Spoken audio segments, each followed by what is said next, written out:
What happens when a simple hoodie becomes a symbol of power and prejudice? Caleb Monroe, a quiet man with an unassuming look, stepped into the elite world of first class only to face cold disdain from a flight attendant who judged him by his clothes, not his character. But what if that moment of disrespect wasn't just an insult? It was a spark that ignited a firestorm, a storm that would cost billions, shake a corporate giant, and force an entire airline to confront its darkest biases. Who is Caleb Monroe beyond the gray hoodie? How does a man with a legacy built on humility and resilience turn a personal slight into a groundbreaking takeover? And what does it reveal about the hidden battles fought by everyday people against systemic discrimination? This is more than a story about an airline or a flight attendant's mistake. It's a profound journey into dignity, justice, and transformation that challenges us to ask, how far would you go to reclaim respect? Hit like. Share this story with someone who needs to hear it. And subscribe for more powerful real-life stories that inspire change. Your journey starts now. The first-class cabin of NorthPacific Airways Flight 327 was designed to impress. With its cream leather seats that reclined into full beds, private suite-style walls, and a curated menu of chef-prepared meals, it wasn't just a plane. It was an airborne statement of status. The lighting was warm and low, the air subtly perfumed with something expensive and unplaceable. Flight attendants moved with choreographed grace, and the hum of soft jazz played just under the edge of perception. At the very front of the cabin, in seat 1A, sat a man who didn't match the room's usual aesthetic. His hoodie was heather gray and unbranded. His jeans were dark, clean, but clearly well worn. His sneakers were a pair of classic Nike blazers, not new, not flashy. He carried no luxury bag, no Rolex glinted from his wrist. The only thing that hinted at anything more than modesty was the pair of noise-canceling Bose headphones resting around his neck. His name was Caleb Monroe, and he was perfectly still. He wasn't scrolling his phone or adjusting his seat controls. He wasn't ordering champagne or fiddling with the in-flight entertainment system. He simply sat, quietly. A paperback novel opened in his lap, the spine bent from rereading. From time to time, he looked out the window with a distant, searching gaze. It was the look of someone who carried entire worlds inside and chose silence over spectacle. Caleb was a black man in his late 30s. His features were strong but calm, like a man shaped more by patience than by ambition. His frame, lean and athletic beneath the hoodie, was the kind that came not from vanity but from discipline. His face held lines, but they weren't from stress, they were from observation. His eyes were deep-set, intelligent, and kind. But today, they were tired. Not the tiredness of the body, but the soul. He didn't look like someone who belonged in 1A. And that, to some people on this plane, was enough. A few rows behind him, Lauren Strickland emerged from the galley like a curator checking the integrity of her museum. She was North Pacific's most senior flight attendant on this route, a woman in her early 40s who had mastered the art of false charm. Her uniform was perfectly pressed. Her platinum blonde hair pulled into a bun so tight it could slice glass. Her walk was purposeful, controlled, measured elegance with a touch of scrutiny in every step. Lauren greeted the man in 1C with a warm smile and a slight laugh. She knew his name. He was a tech executive with a large following online, a regular in this cabin. She turned her head and offered a flirtatious wink to the woman in 2B, a lifestyle influencer she had once seen on morning television. She knew everyone's drink preference and had already prearranged their dinner choices based on previous flights. But when her gaze landed on 1A, her smile faltered. Her eyes narrowed, then recalibrated. The hoodie, the old jeans, the absence of a designer watch or a monogrammed briefcase, a smudge on the sneakers. Her expression softened into something polite, but guarded. She approached, and her heels clicked sharply on the polished flooring of the cabin. When she reached his seat, she leaned forward with the practiced kindness of someone who had long ago decided what people were worth at a glance. "Excuse me, sir," she said sweetly, almost like speaking to a lost tourist. "Are you certain you're in the correct seat?" Caleb looked up slowly. He marked his place in his book with care and turned his full attention to her. He didn't blink. He didn't frown. He simply met her gaze with an expression that was entirely unreadable. "Yes," he said softly. "Seat 1A, that's me." Lauren glanced down. On the console beside his seat sat a neatly folded boarding pass. She leaned in slightly to read it without picking it up. Her eyes scanned quickly. First class. Seat 1A. Name Caleb Monroe. A flicker of confusion danced across her face, but she quickly reset it. She gave a tight, businesslike smile. "Of course. Just checking," she replied. "Standing straight again. We've had some mix-ups recently." Caleb offered no smile, only a nod. Lauren lingered a moment too long. Her eyes flicked once more over his outfit. Then she turned and walked away, with an air of vague disapproval. Caleb watched her go, then looked down at his book again. He didn't read. He sat with the book open in his lap, staring not at the pages, but into a quiet, unspoken storm of thought. It wasn't the first time, not even the 100th.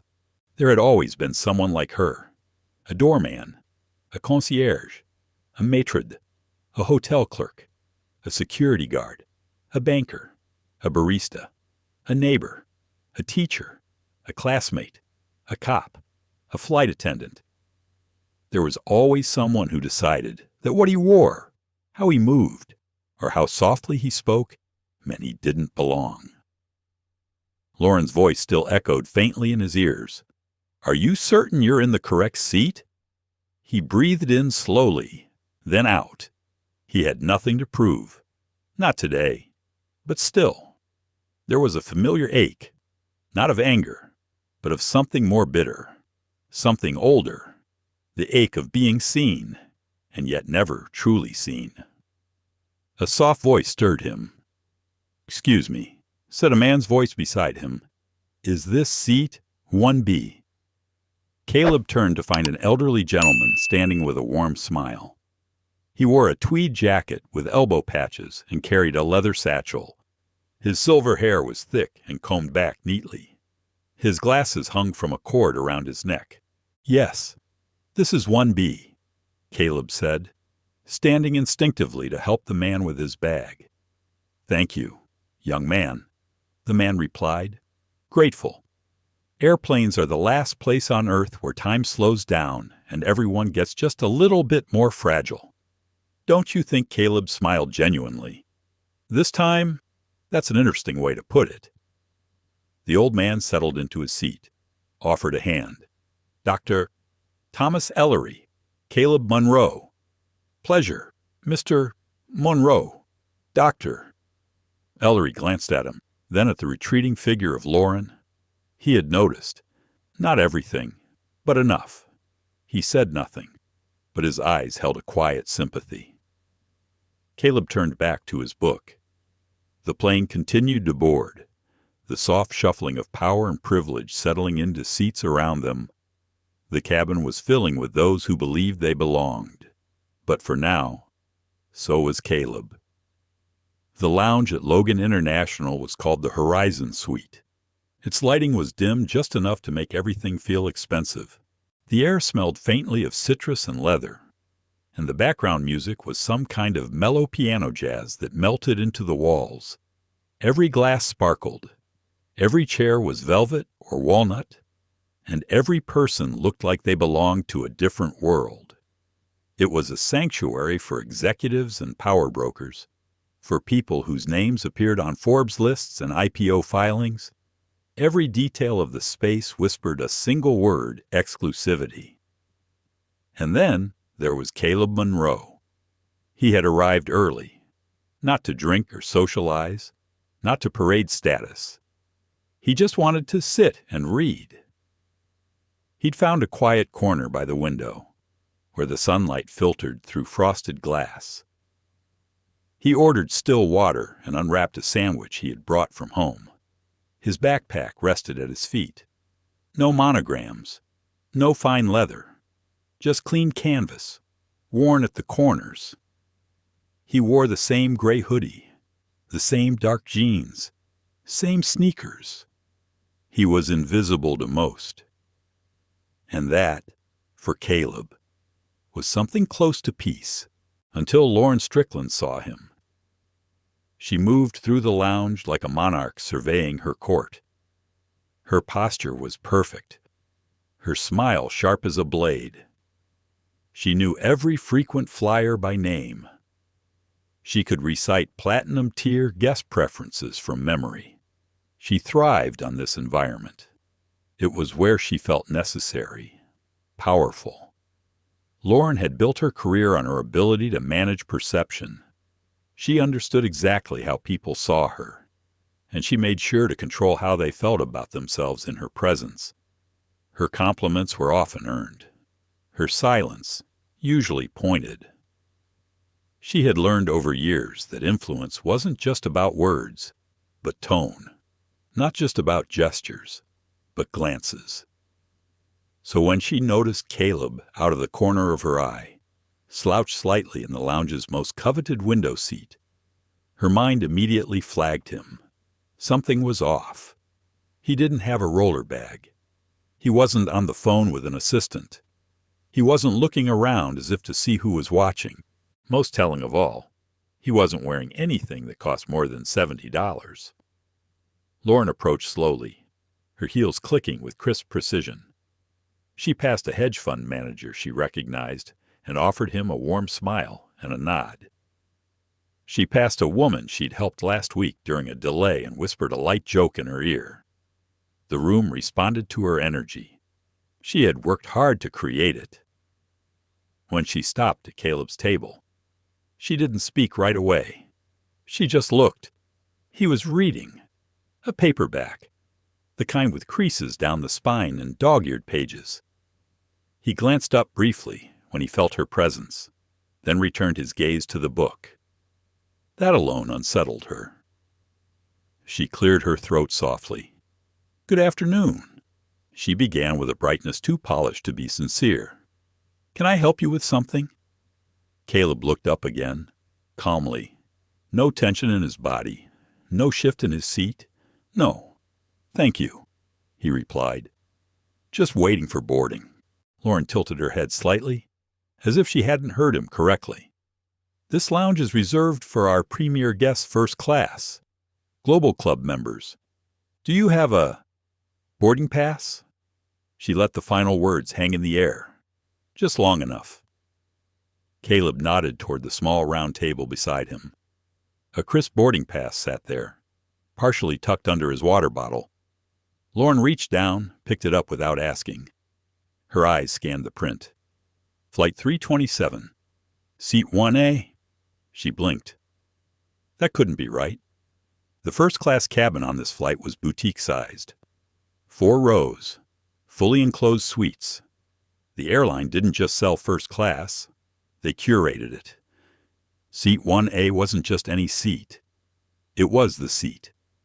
The one they reserved for diplomats, celebrities, or chairmen of corporations. The seat closest to the door. The seat where the most important person sat because it was the first face everyone saw when boarding. It was the throne. Lauren looked back at Caleb. Hoodie, book, old sneakers. Something didn't make sense. She forced a smile. "I see," she said, handing the pass back. We just don't get many guests traveling as casually as you. There was the barb. Caleb accepted the boarding pass without expression. He set it back on the table. I find it comfortable, he said, especially for cross-country flights. Lauren's lips twitched in what might have been a smirk. Oh, well, she said with professional brightness. We do have private showers, wardrobe pressing, and complimentary grooming kits available, should you wish to freshen up before boarding. Her eyes flicked briefly to his hoodie. The insult wasn't even subtle. Caleb let the moment settle before he answered. I'm good, thank you. His tone was level, not sharp, not passive-aggressive, just enough. But Lauren wasn't finished. She turned and motioned toward a young woman standing by the entry. This is Maya, she said. She's in training. Today's her first day. I'm walking her through how we keep the Horizon Suite experience elevated. Maya, a petite woman in her early 20s, stepped forward quickly and bowed her head slightly. Caleb offered a small smile. Maya returned it with a flicker of apology in her eyes. Lauren didn't see it. She turned to Maya and gestured just slightly toward Caleb. In this lounge, we maintain a certain atmosphere. You'll notice how most of our guests reflect a certain aesthetic. It's part of the brand promise. Caleb said nothing, but Maya's cheeks flushed. Lauren continued, her voice still cheerful, but edged now with a quiet cruelty. Sometimes, she said, people purchase first-class tickets with miles or through corporate raffles. That's not a problem, of course, but it can cause confusion for our regular travelers. She let that sink in. Then she smiled again and pivoted away. Maya hesitated for a moment, then bowed her head to Caleb again before following. Caleb sat very still. He stared out the window. There was a NorthPacific jet idling on the tarmac. Its logo, a compass over a rising sun, shimmered in the heat waves. He could hear his heart beat in his ears, not from rage, not from shame, but from recognition. He had seen this before. He had lived it before. The gatekeeper at the hotel desk, who double-checked his reservation. The manager at the luxury car rental, who asked for 3 forms of ID. The security guard at the private event, who asked which catering service he worked for. And now Lauren, just another gatekeeper. Another person who had been taught that presentation meant prestige. Another person who had mistaken branding for belonging. Caleb reached into his backpack. He pulled out his phone, unlocked it, no hesitation. He scrolled through a short list of encrypted contacts and selected one, Devin Ashford. He typed a single message, NorthPacific Airways. Start the assessment. He hit send. The message left with a quiet pulse of data through the airport's private Wi-Fi.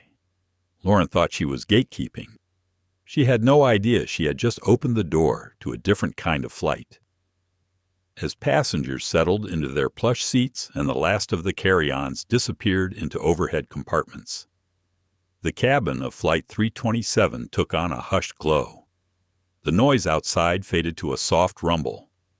First class felt like its own small world, one suspended above the chaos of airports, the noise of terminals, and the friction of everyday life. Caleb Monroe sat motionless in 1A. His book lay forgotten on the side table, spine up like an old friend resting between conversations. He stared out the window, but he wasn't really looking at the wing or the reflection of service trucks gliding across the tarmac. He was somewhere else entirely, somewhere deeper, inside. The moment in the lounge replayed in his mind like a looping track. Lauren's words, her expressions, the deliberate tone of her voice, the way she had framed her comments, not as policy, but as polite correction, A reminder, softly weaponized. Caleb had learned to live with microaggressions. He could spot them instantly. Not loud, not obvious, but cutting nonetheless. A double take, a pause in tone, a small smile with a flick of dismissal behind it. He had built a life above it, or so he thought. He had spent years training his mind not to react, his body not to clench, his voice not to rise. That was the rule. Reacting made you look guilty. Calm was your only defense, but calm didn't mean it didn't hurt, and today it did. He leaned his head back against the seat, closed his eyes for a moment, and exhaled slowly.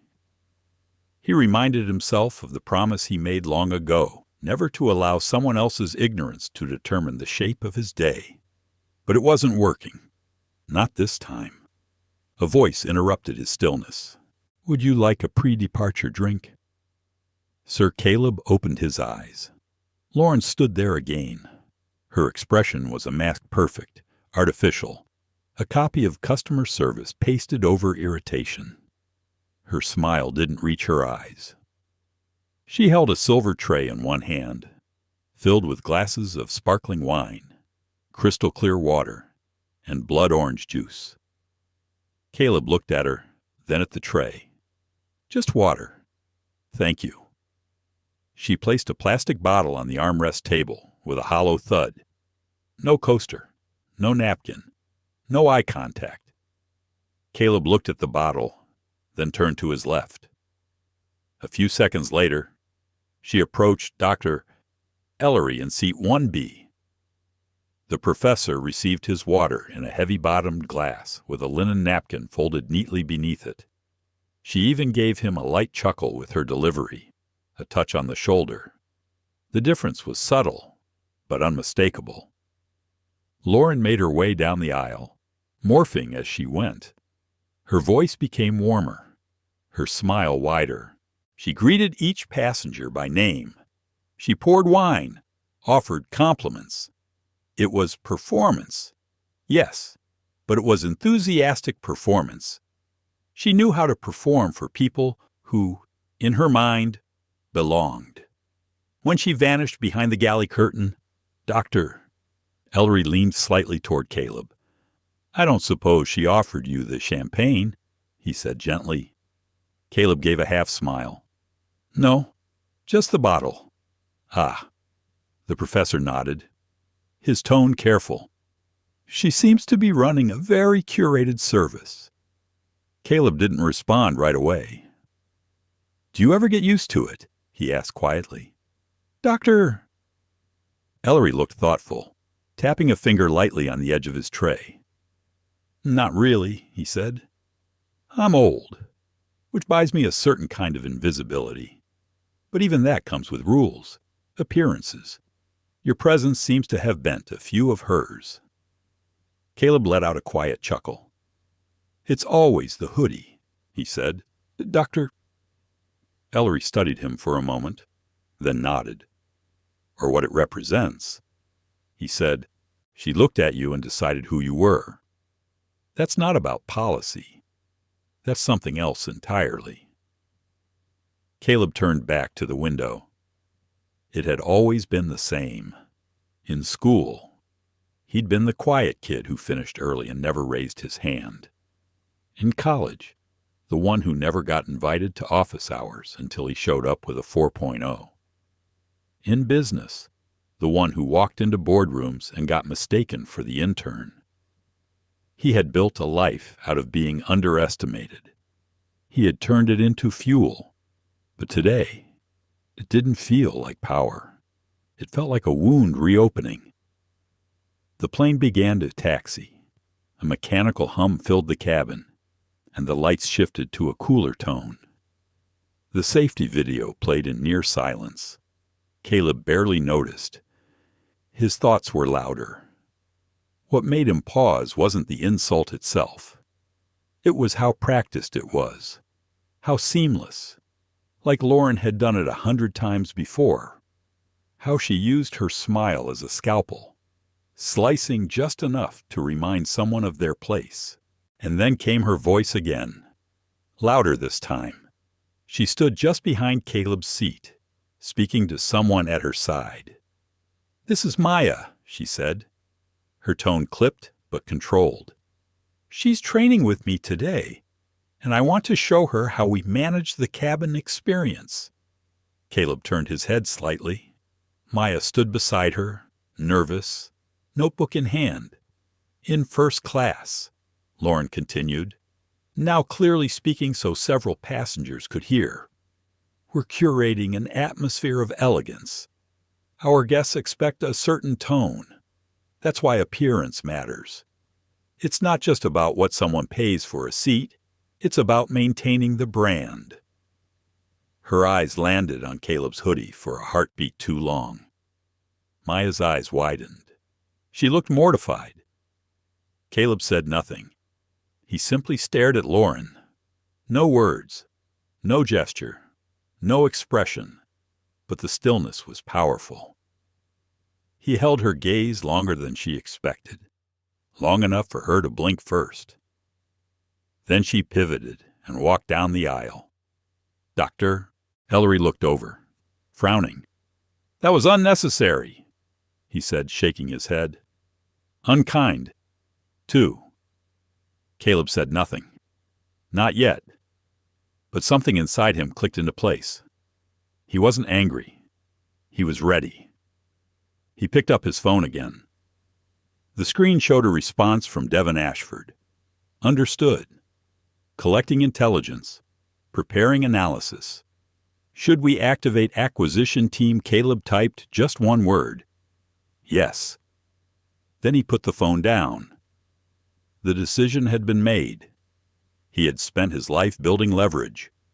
Wealth was never his end goal. Power had never interested him for its own sake.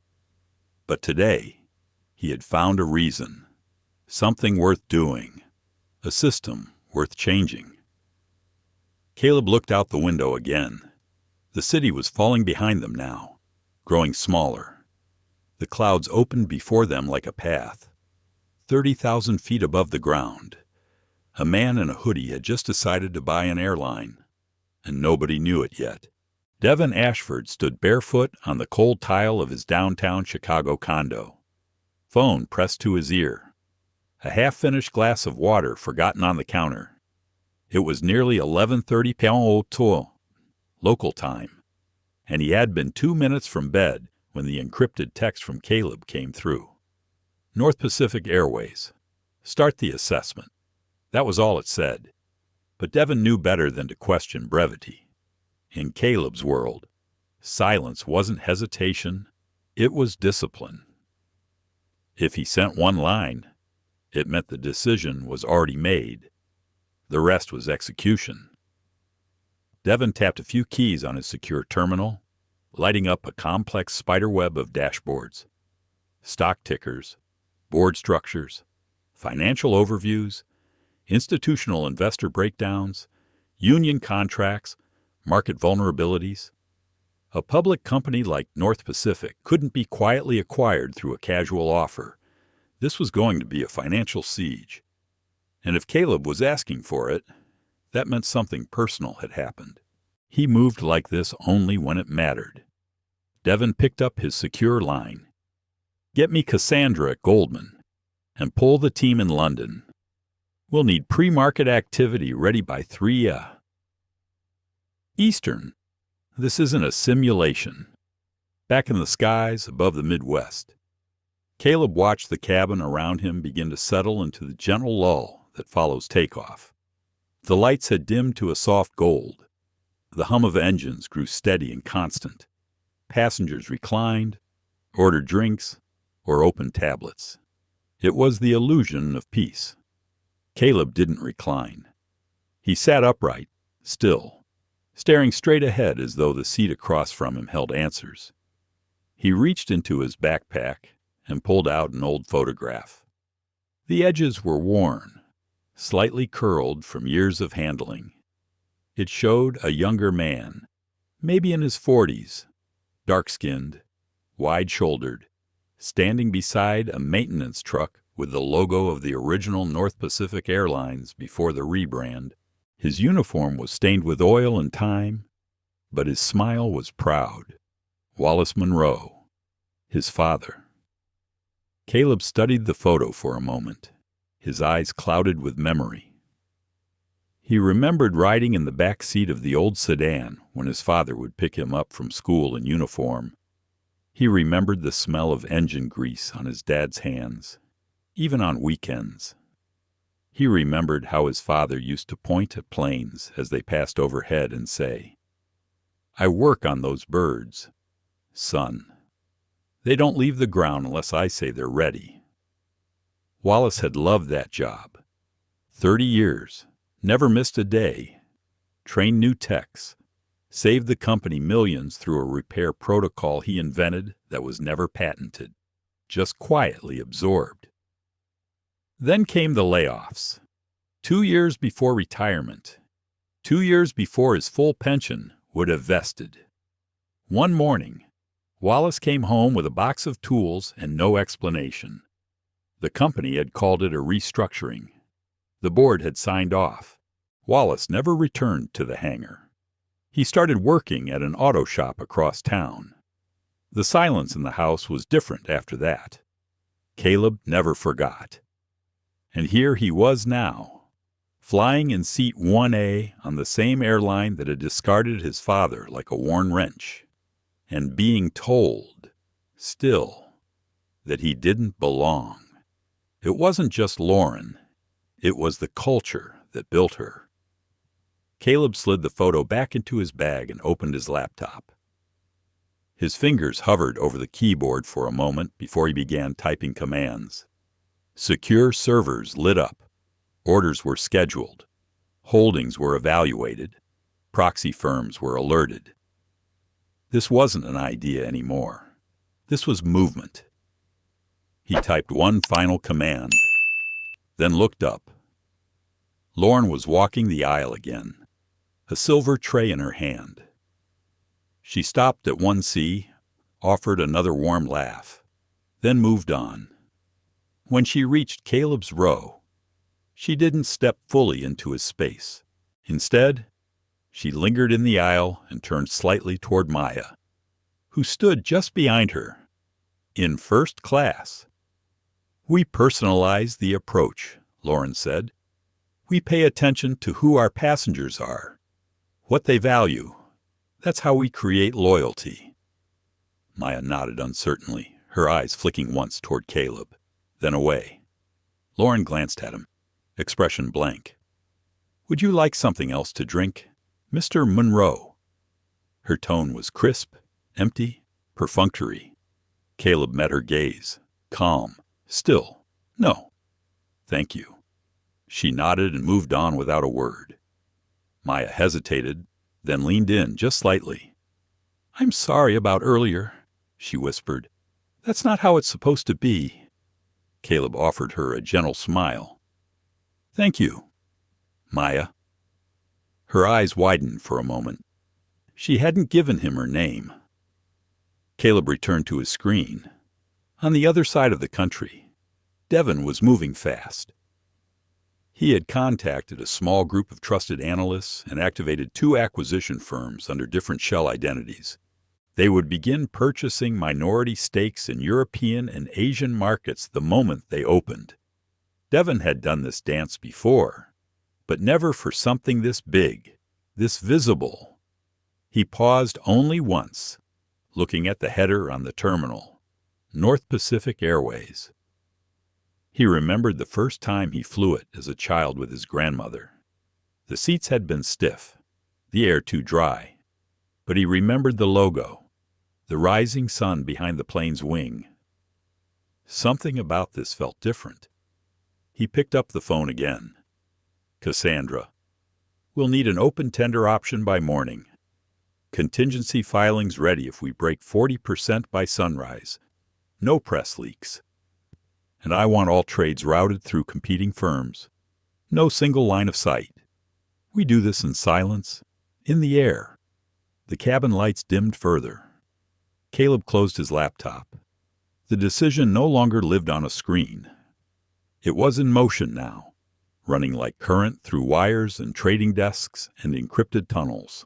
The first trade would take place in 3 hours, just before dawn broke over Zurich. He sat back and looked out the window again. Outside, the stars were sharp and indifferent. The earth below was invisible, but Caleb saw it all clearly. This wasn't about proving anything to Lauren. This wasn't even about punishing her. It was about showing the company what it had become. A place where people like his father could be forgotten. A place where people like him could be dismissed. A place where someone in a suit decided who had value. Caleb knew what came next. He had no interest in speeches or confrontations. He didn't want applause. He wanted change. Quiet, irreversible change. And he was going to deliver it the way he delivered everything else in his life. Strategically, relentlessly, and on his own terms. The sky outside the aircraft had turned navy, that in-between place where night was fading, but dawn hadn't yet arrived, somewhere over the Rockies. Flight 327 cruised at 37,000 feet. The seatbelt sign was off. The cabin lights were dimmed low. The air was cool and still, except for the occasional clink of a spoon or the whisper of a tray being shifted. In first class, the calm wasn't shared by everyone. Caleb Monroe sat as he had for most of the flight upright, alert, and entirely present. His laptop remained closed, his phone face down. He wasn't working anymore. He was observing. Across the aisle, a passenger in 2D had summoned Lauren 3 times in 15 minutes. First for a different wine, then for a noise complaint about the galley, and finally, with a frustrated tone, for a second pillow. Lauren responded each time with grace and polish, even an apologetic hand on the man's shoulder the last time. She laughed lightly at his complaints, nodding empathetically, offering solutions with charm. Her face wore the smooth mask of someone who had learned how to appease powerful men without taking offense. But it was a performance, because when she turned away, Caleb saw the brief flicker in her face. Annoyance, disdain. She muttered something under her breath as she brushed past Maya, who was collecting empty dishes with careful precision. Caleb watched it all, the duality, the politeness for those she deemed worthy, the restraint she used with others, and the hostility, sharp and specific, reserved for people like him. "Doctor?" Ellery stirred beside him, stretching slightly. "Ever notice," he said quietly, "how civility is a kind of currency in here?" Caleb looked over. "They give it where they think there's credit." The professor continued. "Pull it back when they think you're overdrawn." Caleb nodded. "Like the look on her face when I boarded." "You saw it too? I've been seeing it since I was 11. There was a pause. "Doctor?" Ellery leaned closer. "Are you going to let it pass?" Caleb didn't answer right away. Instead, he turned back toward the galley, where Lauren was now speaking sharply to Maya again. It wasn't loud, but the tone was unmistakable. "You need to be faster," Lauren hissed. "This isn't coach. And if you want to stay on this route, I expect you to stop hovering near passengers like that. They don't need babysitters." Maya nodded quickly, looking at the floor. Caleb's eyes narrowed. She was punishing her, not for service, but for kindness, and that, somehow, felt worse. Caleb stood up. He stretched, rolled his shoulders, then stepped into the aisle, not rushed, not dramatic, just calm, deliberate motion. He walked toward the galley, not a word spoken, just presence. Lauren turned and straightened, plastering a smile across her face. "Is there something I can help you with?" "Mister," Monroe?" she asked, tone laced with practiced elegance. Caleb didn't raise his voice, but his words were clear. "I wanted to clarify something." Lauren blinked. "Of course. You said earlier this cabin is reserved for a certain kind of atmosphere." "Yes," she said quickly. "It's important that we maintain a standard of experience for our premium guests. Does that standard include shaming your trainee for speaking with passengers?" Lauren's face shifted. "Only slightly." "Excuse me, I heard you just now," Caleb said. "And I heard you in the lounge. And I heard you at boarding. I've given you the benefit of the doubt each time, but I'm no longer unsure." He paused. "You treat people differently based on appearance." Lauren's mouth opened, then closed. Her eyes flicked to Maya, who looked frozen. "I think you've misunderstood," Caleb said, still calm. "I think I've understood you exactly." He didn't step closer. He didn't raise his voice, but the power in his words made the space feel smaller. Lauren hesitated. "I'm simply doing my job," she said, though now her voice held less certainty. Caleb nodded.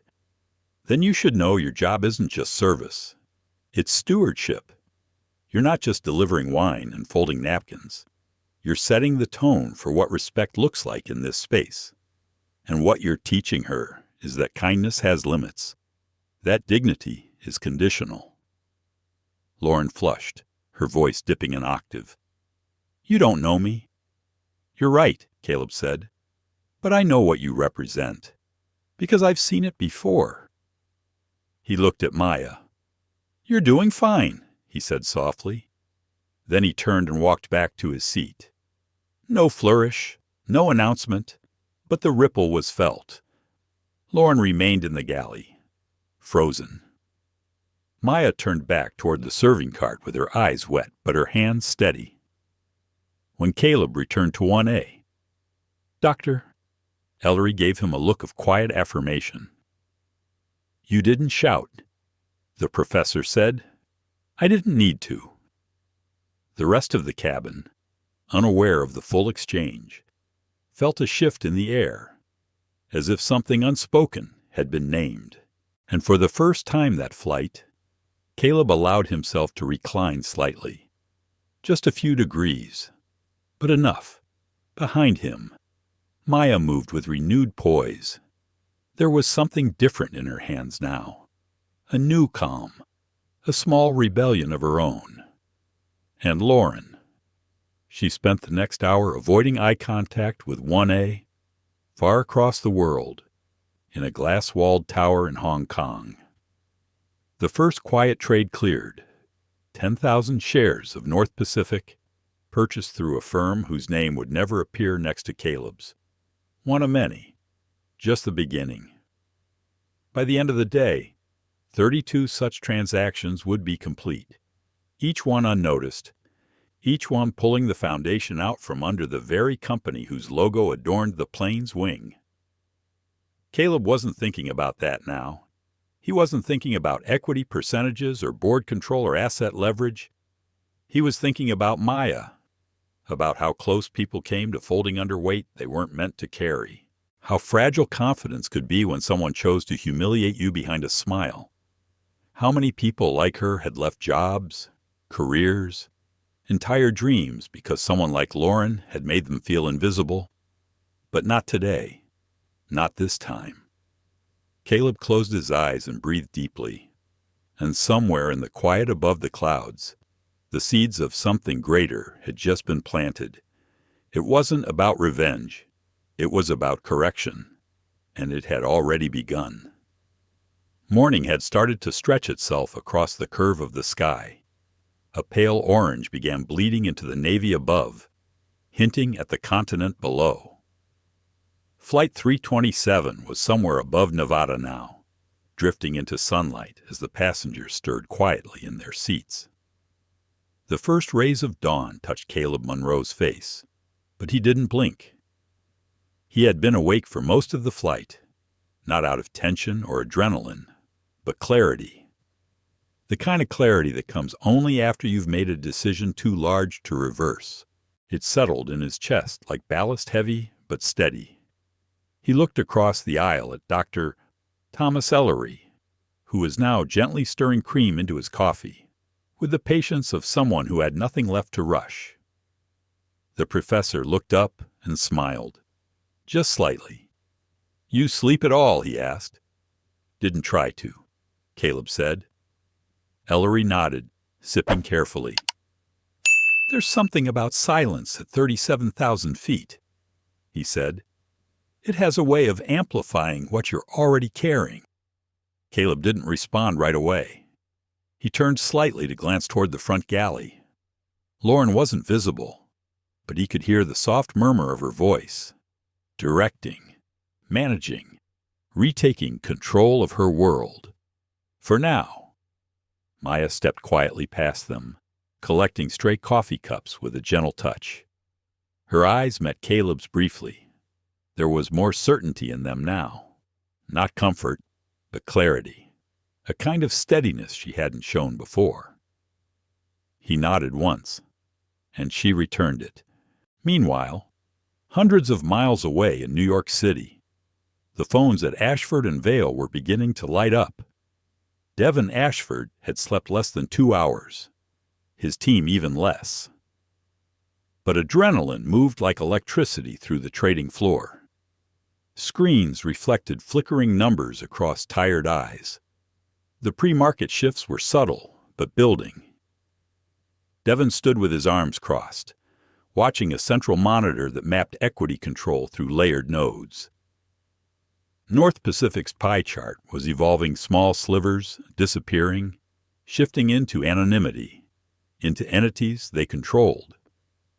One of his analysts, a young woman with sharp glasses and sharper instincts, turned to him. London moved. Frankfurt, too. We're at 18.6% indirect. Tokyo's warming up. Devin smiled, not because of the numbers, but because of the silence around them. No press leaks, no market chatter, just movement, calculated, surgical, untraceable. "Prep the second phase," he said, "and alert the legal team. We'll need soft contact with a board member by noon. Eastern, back on the flight." Caleb accepted a fresh glass of orange juice from a new attendant, a man this time. Older, courteous, direct, no flourishes, just professionalism. It felt like a small shift in the energy. Lauren, however, noticed. She emerged from the galley not long after, her tone tighter than before. "Mr. Monroe," she said, too loudly. "If there's anything at all I can do to improve your flight, please let me know." She wasn't offering. She was reclaiming control. Caleb set the glass down and turned slightly toward her. "Actually," he said, voice quiet, but firm, "there is something." Lauren stiffened. He continued, not aggressive, but deliberate. "I'd like you to stop using my presence as a teaching tool." Several passengers subtly turned their heads, pretending not to listen, but they were listening. Lauren blinked. "Excuse me. I've been addressed more times than anyone else in this cabin," Caleb said. "Not because I've asked for anything, but because you need to remind everyone, especially her, what doesn't belong." He gestured gently toward Maya without turning. "This flight may be routine for you, but your tone has made it personal." Lauren flushed, her voice trembling at the edges. "I've been nothing but professional. Professional isn't the same as respectful." The words landed like quiet thunder. Not loud, but final. "Doctor..." Ellery folded his newspaper and set it down, eyes forward. The man in 2D coughed softly into his sleeve and pretended to check his watch. Even the older attendant at the back stopped mid-step. Lauren didn't respond. She simply turned and disappeared behind the curtain. Maya remained frozen for a moment, then resumed her work with quiet dignity. Caleb sat back. He hadn't raised his voice. He hadn't drawn a scene. But something had shifted again. Not just in the room. In him. He no longer felt like the observer. He was the catalyst now. A few rows back, a woman in a sleek gray pantsuit stood and quietly made her way toward the front lavatory. She passed Maya with a small smile, then paused by Caleb's row. "Mr. Monroe," she said softly, "I just wanted to say thank you for how you spoke up." Caleb glanced at her, surprised. She offered her hand. "Gloria Martinez," she said. "Board of Directors, North Pacific." Caleb held her gaze for a beat, then took her hand. "Well then," he said gently, "we should talk." She smiled knowingly, eyes sharp. "Yes," she replied. "I believe we should." It was only a moment, but one Lauren would later recall with regret, because that was the moment she lost control for good. Back in New York, Devin received the alert from his assistant. Gloria Martinez acknowledged. Devin smiled. That was the first domino. "Confirm shadow contact," he said, "and prepare the draft." By the time the plane would land, a full tender offer would be ready. On board. The captain's voice came through the speaker. "Ladies and gentlemen, we've begun our initial descent into Los Angeles. Weather is clear. We'll be landing shortly." Caleb leaned his head back, closed his eyes. Well, the flight was ending, but the story was just beginning.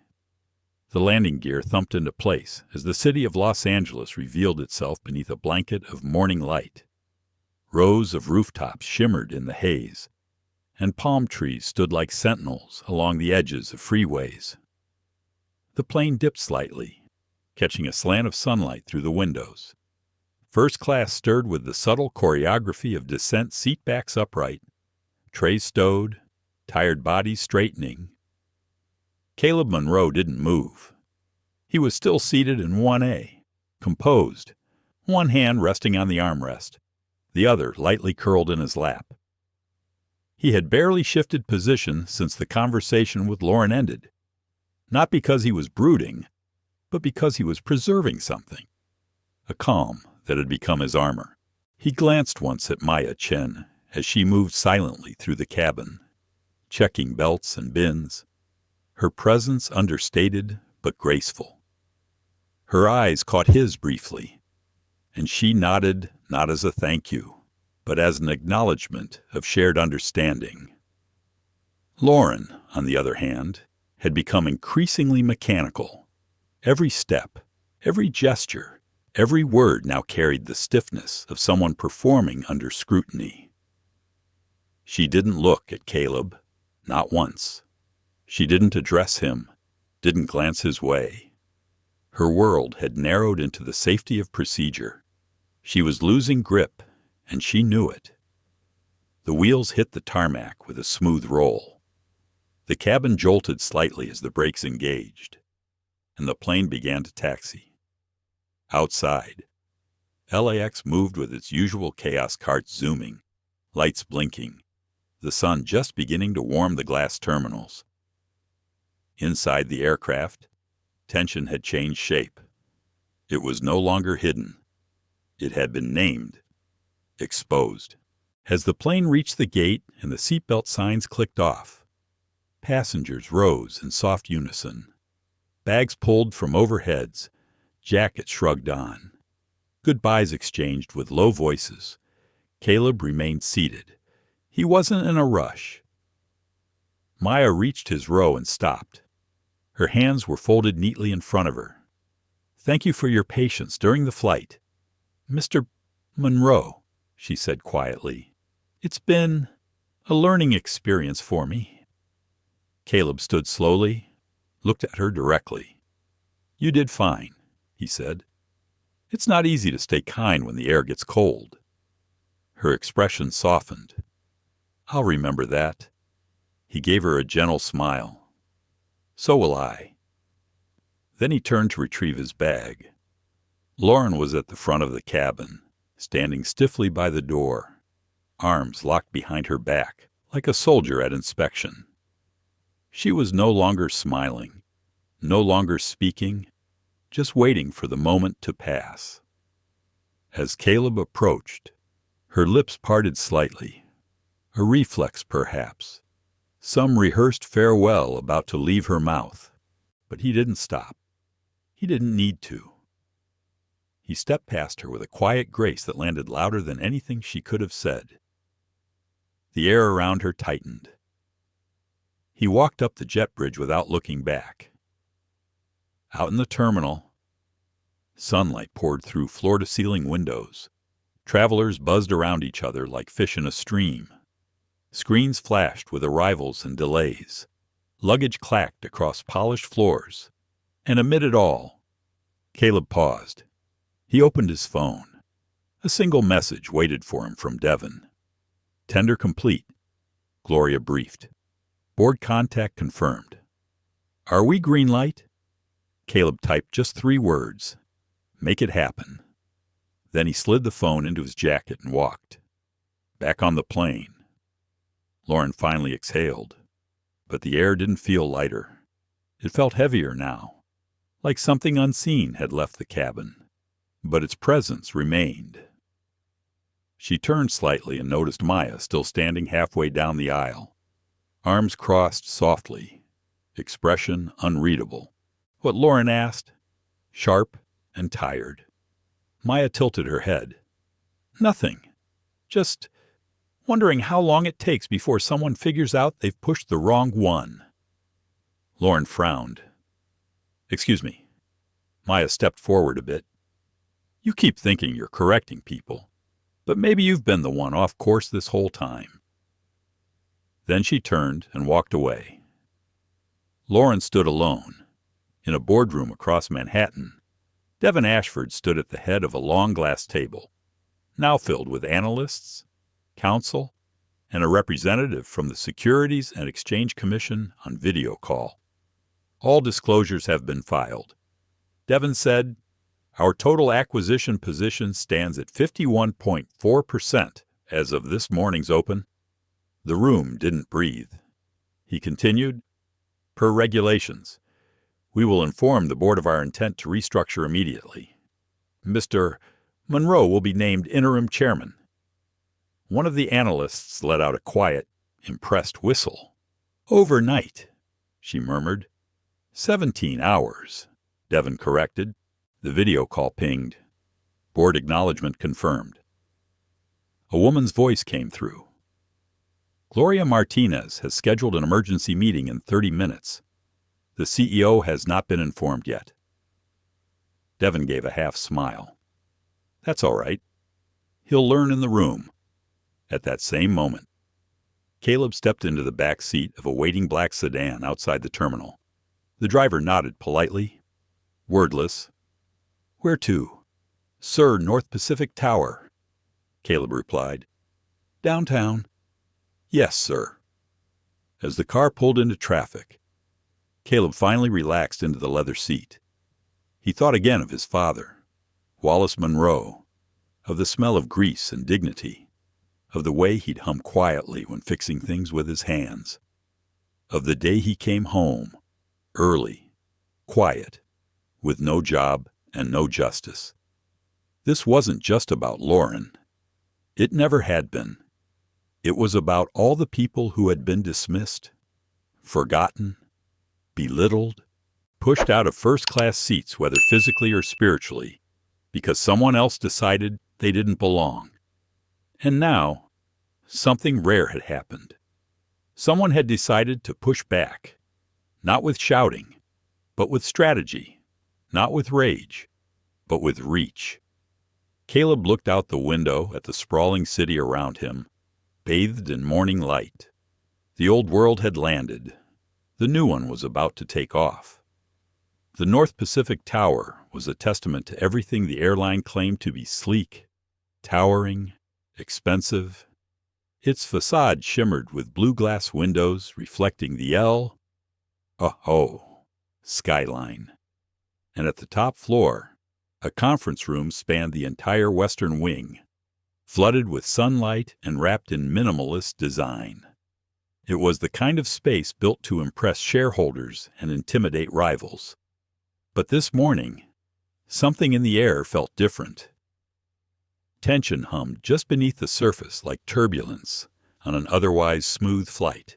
At the head of the conference table sat Grant Holloway, CEO of NorthPacific for the last 8 years.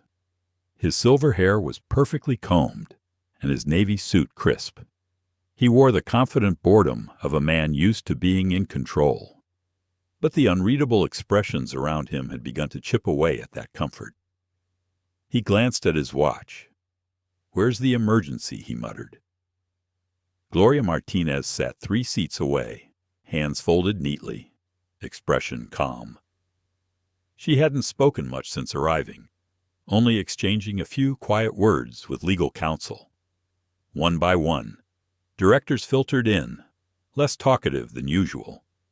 A few analysts from shareholder relations stood along the wall, eyes down, pretending to check notes.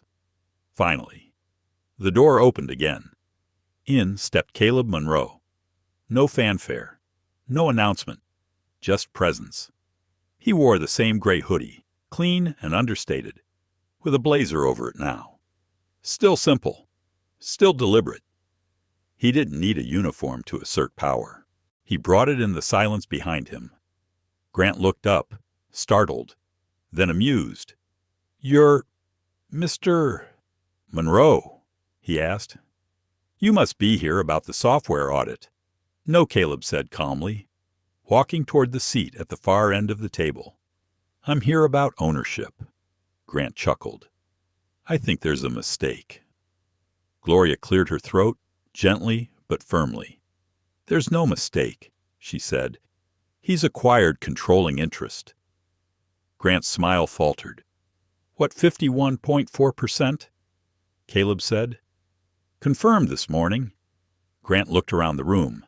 No one met his eye. His throat tightened. "This is absurd. There are protocols. There are protections in place."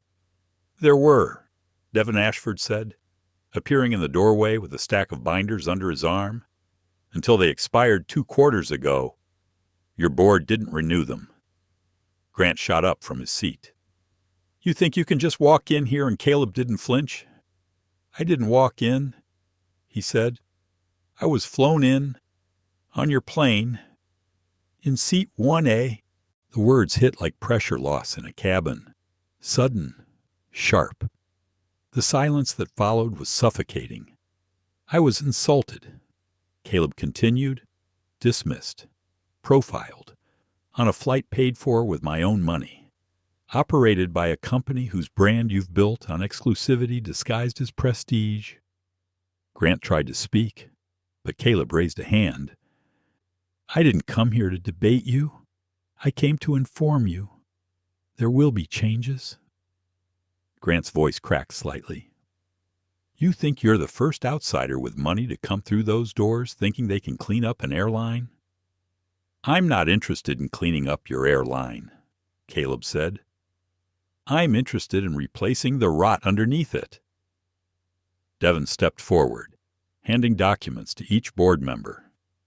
"This is the restructuring proposal," he said, "effective immediately. Mr. Monroe will serve as interim chairman.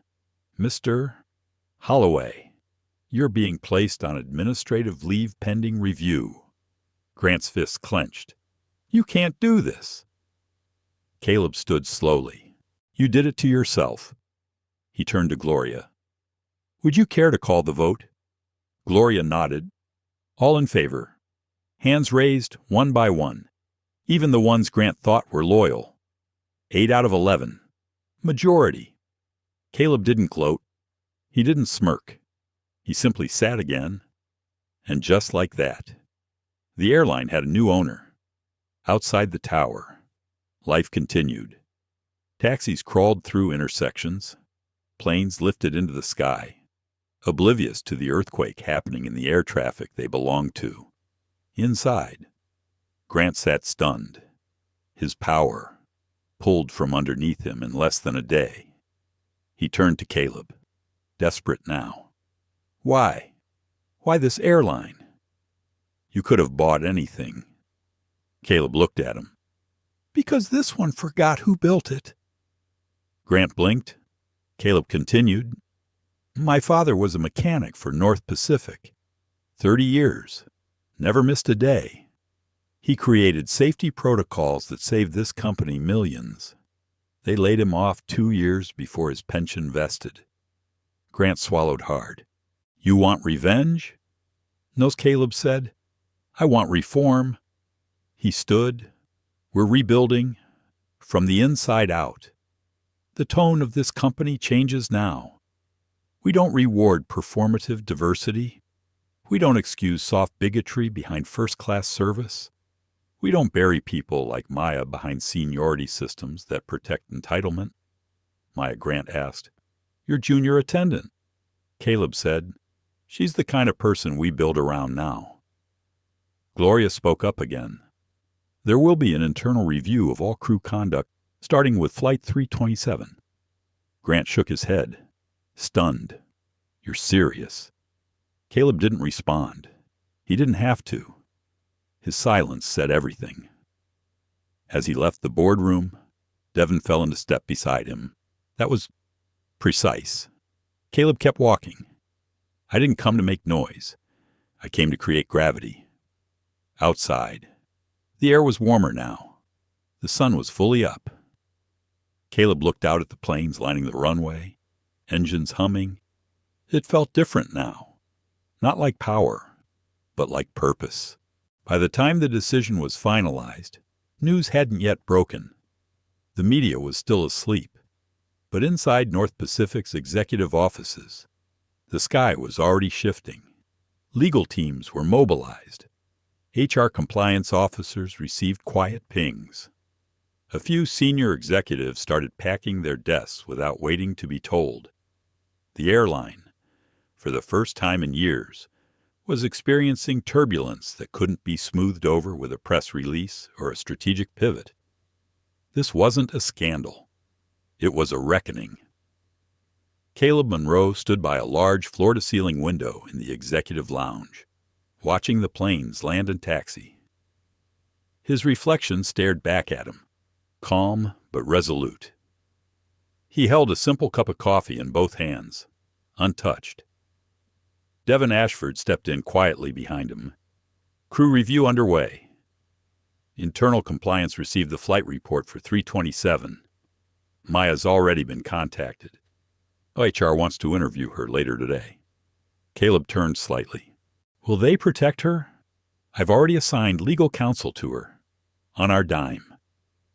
Caleb nodded once. And Lauren? Suspended pending investigation? Officially. But the board wants your input on the final decision. Caleb said nothing at first. Then he finally spoke. She doesn't need to be fired. Devon raised an eyebrow. You sure she needs to understand what she did? That's a longer punishment than walking away quietly. He walked to the table and pulled out a folded sheet of paper. It was a report, short, precise, a public apology, sensitivity training, and a reassignment. Devon scanned the note. You want her in the DEI division? Yes. You think she'll accept she won't have a choice if she wants to stay? Devon gave a half smile. Poetic. It's not poetry, Caleb replied. It's reform. Devon tucked the paper into his portfolio. I'll handle it. Just then, Caleb's phone buzzed. A message from Maya. They called. I'm nervous. I've never been interviewed by HR before. He stared at the screen, thumbs hovering for a moment.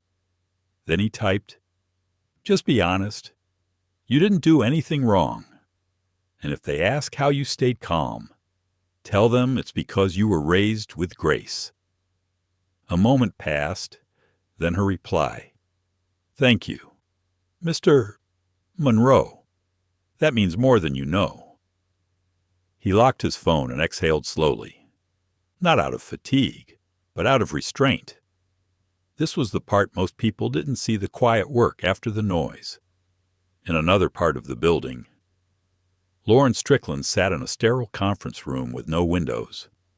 Her blazer was folded neatly over the back of her chair. Her hands were fidgeting in her lap. She didn't look confident anymore. An HR representative sat across from her, reading from a digital tablet.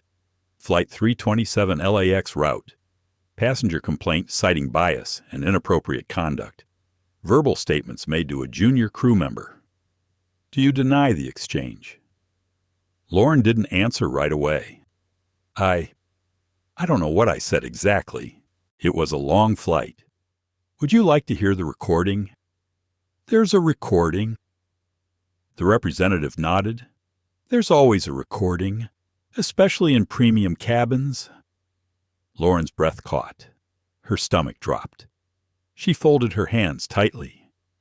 I was just trying to maintain standards. The HR rep looked up. Whose standards?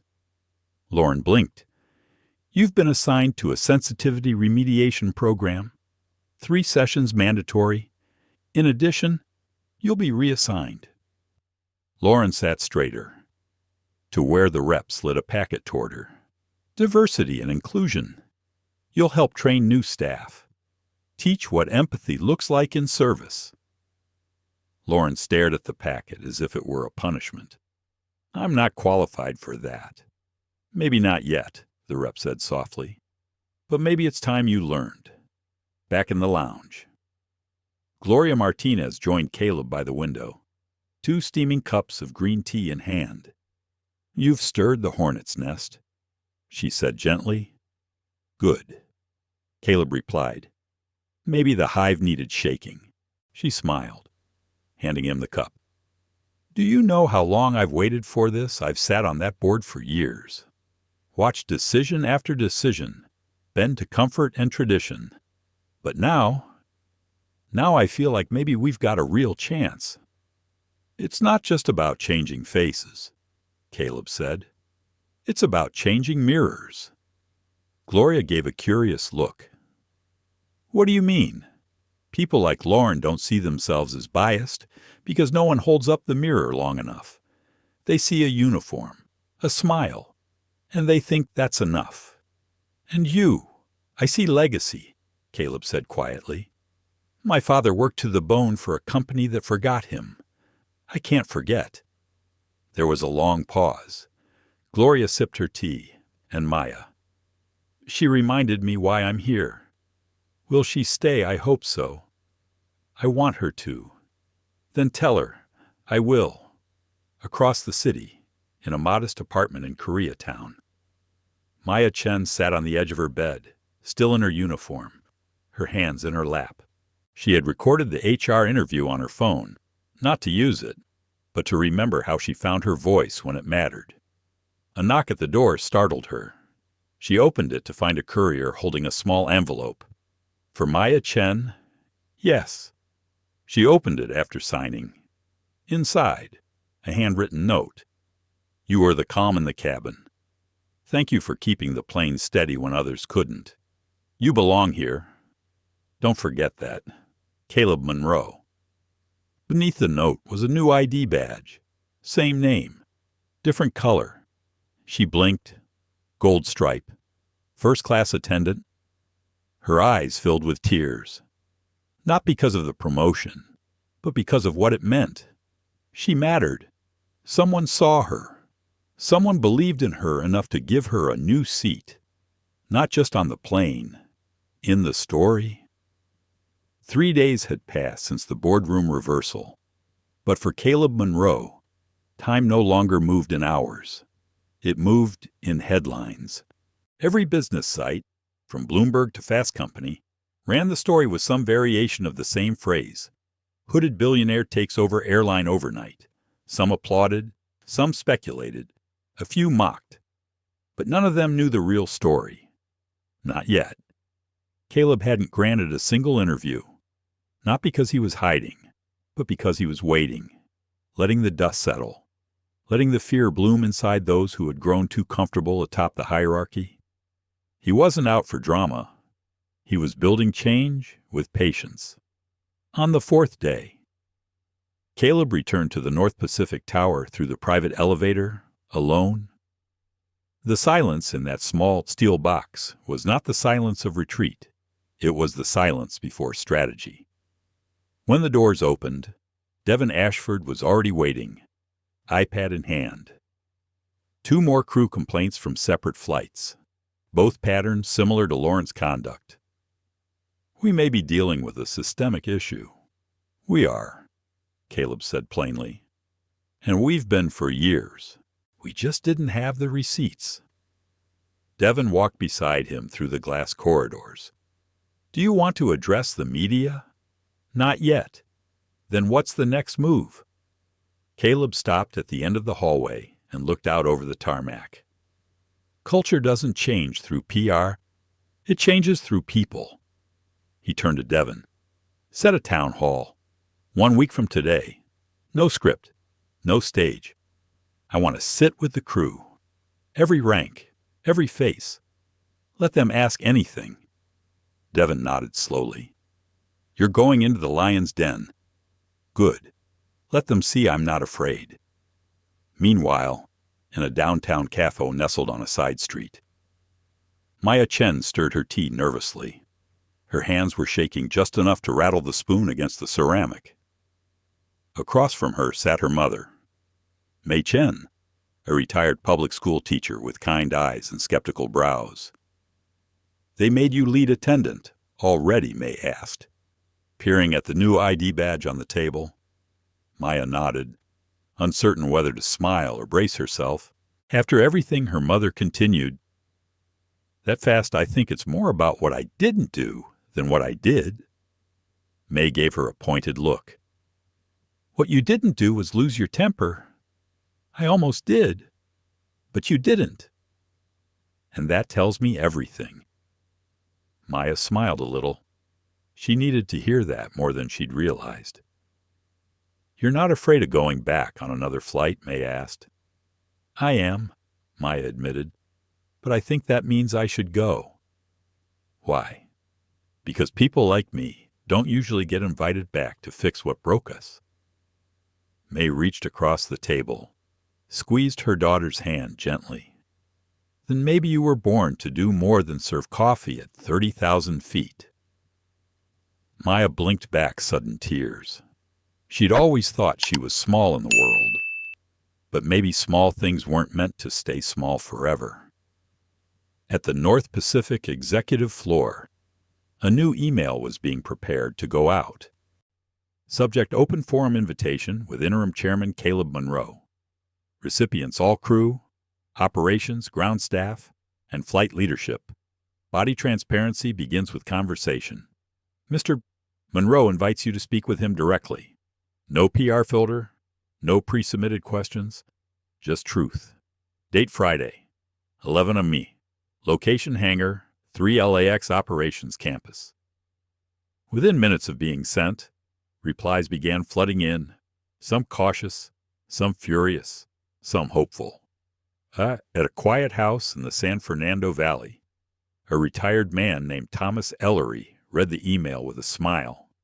He wasn't on the employee list, but someone had forwarded it to him.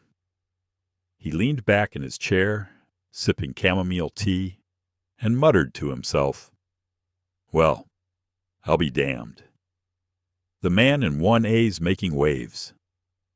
At the airline's HR department, Lauren Strickland sat in a classroom with 4 other reassigned attendants, all of them quiet, defensive, arms crossed. A facilitator stood at the front of the room with a whiteboard titled Implicit Bias in Everyday Service. No one was speaking. The air was thick with resistance.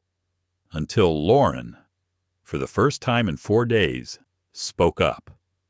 I didn't think I was biased, she said. The room turned to her. I thought I was enforcing standards, upholding professionalism. She paused. But I think I was just enforcing my comfort. The words hung there. The facilitator walked to the board and wrote, Discomfort is not disrespect. Lauren stared at the phrase. Slowly, The shell around her ego began to crack. On the day of the town hall, Hangar 3 was transformed. Rows of folding chairs stretched beneath industrial lights. A simple mic stand stood at the front. No corporate banners, no branding, just space. Hundreds of employees filtered in. Mechanics with oil-streaked uniforms, flight attendants in pressed blues, gate agents, security, admin staff, even cafeteria workers. They all came, some out of curiosity, some to challenge, some to witness. Caleb walked in through the side door with no entourage, just Devin by his side, holding a notepad. Caleb stepped to the mic, looked around the room, and took a breath. "Thank you for coming," he said. "I know many of you are confused, some angry, some hopeful. I'm not here to sell you a vision. I'm here to ask a question." He paused. What would this airline look like if we led with humanity instead of hierarchy? Silence. He continued. "I don't want to be a ghost in a boardroom. I want to know your stories, your concerns, the small injustices that add up until people stop speaking." He stepped back. "The mic is yours." There was hesitation. Then a woman stood, a gate agent with silver braids and a cracked lanyard. "I've been here 23 years. Never promoted. Trained 5 managers who passed me over. Can you fix that? I can make sure it never happens again," Caleb replied. "And I'll start by reviewing your file myself. Next, a junior mechanic. Why does corporate pretend like the planes fix themselves? We work overnight, in the dark, in the cold, and nobody even says thank you." Caleb met his eyes. That changes now. Starting with a pay audit and shift wellness review, more stood, more spoke. Stories poured out like pressure from a sealed cabin. Caleb didn't interrupt once. When the room finally quieted, Maya stood at the very back, not to speak, just to watch. And for the first time, she saw what leadership looked like. Not a man shouting orders, but a man willing to listen, a man willing to change. The following week, change rolled in like a tide that couldn't be turned back. The town hall had opened a valve, and now the pressure was releasing everywhere in whispers between gate agents, in the quiet empowerment of ground staff taking their time to explain, not obey, and in the ripple of HR files quietly reopened for review. NorthPacific was no longer an airline running purely on engines and schedules. It was now moving on conscience. The new policies came faster than most expected. A cultural audit was launched across all departments. Promotions that had been mysteriously stalled were suddenly back on the table. Crew evaluations were rewritten to include feedback from both peers and passengers. And for the first time, empathy was listed as a measurable leadership metric. Not everyone was happy. Some senior staff felt threatened. A few quietly resigned, unwilling to adjust. One flight supervisor called it the softening of a tough brand. Another muttered that customer service wasn't supposed to mean emotional babysitting. But those who had long been invisible began to feel seen. It wasn't the posters or the new mission statements that changed the air. It was the people. And at the center of it all, quietly, almost anonymously, was Caleb Monroe. He rarely appeared on press releases. He let Gloria Martinez handle most of the interviews. But within the company, people had started calling him the man in the gray hoodie, like a whispered legend. In his private office, Caleb sat reviewing a stack of anonymous letters submitted after the town hall. Devin was with him, standing by the window, sorting through flagged issues. One note stood out. It was handwritten, slanted script, no return name.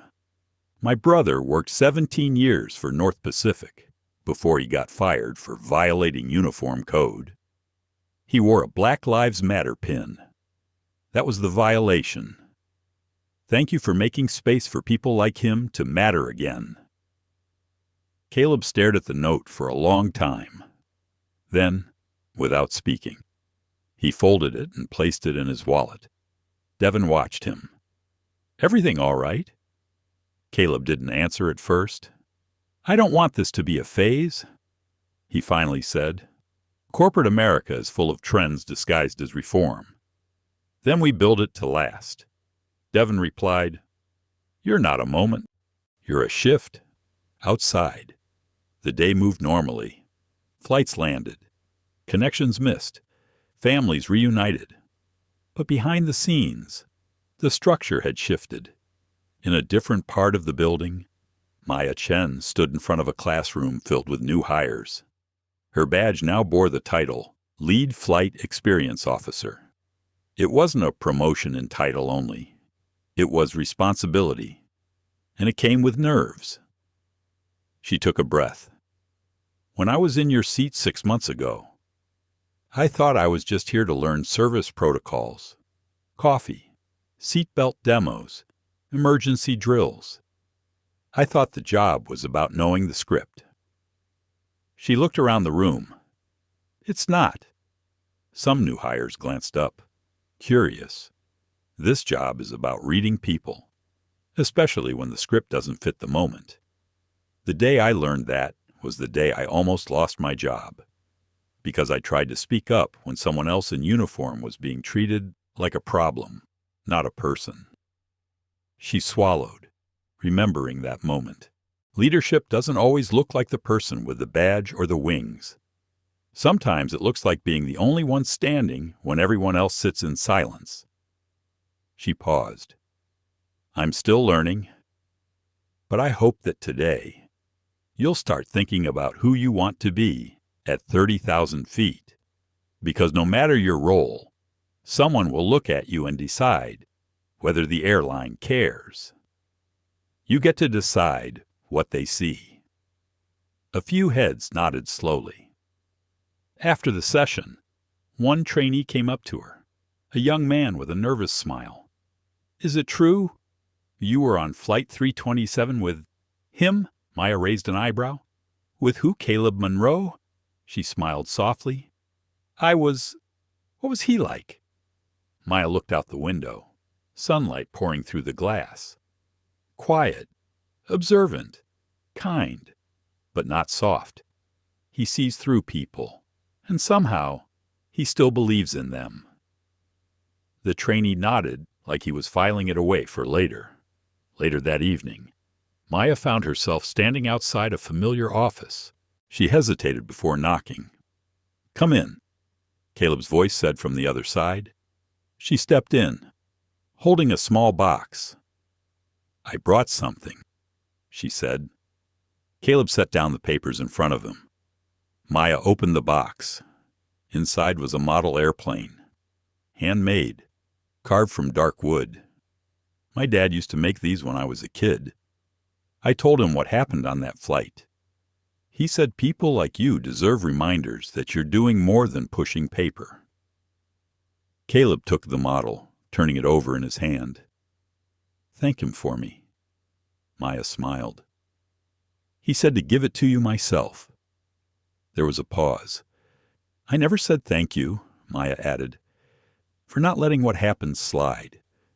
You didn't need to, Caleb said. You showed up.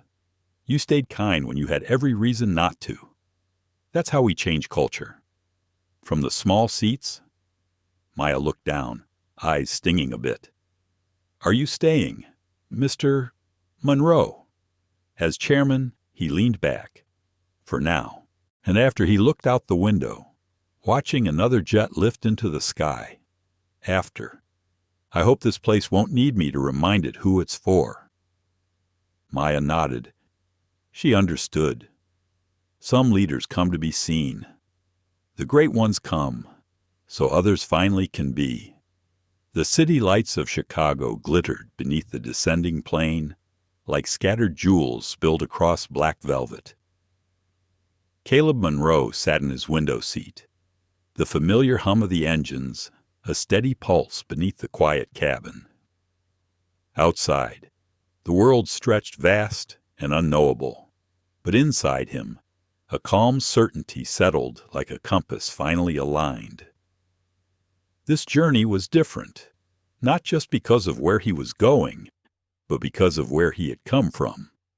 The past months had been a relentless storm, corporate battles, shifting loyalties, hard conversations, and quiet victories. Each step forward had been a test, a reminder that change was never comfortable, especially when it disrupted old power. Yet in the eyes of those who had watched him rise from the shadows, the quiet man in the hoodie, the transformation was more than financial. It was personal, deep. Maya Chen sat across the aisle, reviewing a flight manual. She glanced up, catching Caleb's gaze for a brief moment. There was a subtle nod, an unspoken understanding between them two people who had shared a flight that changed everything. Caleb thought back to the first time he'd walked into the Celestial Lounge. The place had looked like a fortress of privilege, a world where appearances dictated worth. He'd been invisible then, just a man in a simple gray hoodie, a face among the polished crowd, mocked, dismissed, and yet unbowed. That moment had sparked something fierce within him. Not anger, not vengeance, but a quiet resolve to rewrite the story. The airline was no longer a symbol of exclusion. It was becoming a beacon of inclusion. His phone buzzed softly. A message from Devon. Board meeting scheduled for tomorrow. Full attendance required. Caleb smiled faintly. The work was never done. He put the phone away and leaned back. The world was waking up below. Cities stirring, people moving, planes landing. Yet the quiet inside the cabin was a reminder that sometimes the loudest changes began in the softest places. The plane touched down smoothly. As the wheels kissed the runway, Caleb felt a surge of gratitude for his father, who had taught him that dignity was built in the unseen hours, for Maya, who had carried kindness like armor, for Gloria and Devon, who had fought battles far from the spotlight, and for Lauren Strickland, the woman who had forced the reckoning by showing the airline its blind spots. Her journey toward understanding was a reminder that redemption was possible when courage met humility. At the gate, a small crowd waited, journalists, employees, curious onlookers. Caleb stepped off the plane with quiet confidence. Cameras flashed. Questions started to rise. But he walked through it all with steady purpose. He paused, looked out over the tarmac, and said softly to himself, "This is just the beginning." Later that day, standing before the new board assembled in the sleek conference room, Caleb spoke with clarity and humility. "We are not just an airline. We are a community. Every person in uniform, every passenger who trusts us with their journey, deserves respect. Not because of the clothes they wear or the seats they occupy, but because of their humanity." He paused to let the words settle. "We will build a company where everyone belongs, where potential is recognized beneath every hoodie, every badge, every smile." The room was silent, but the weight of his words filled the space. Gloria Martinez, seated nearby, nodded subtly.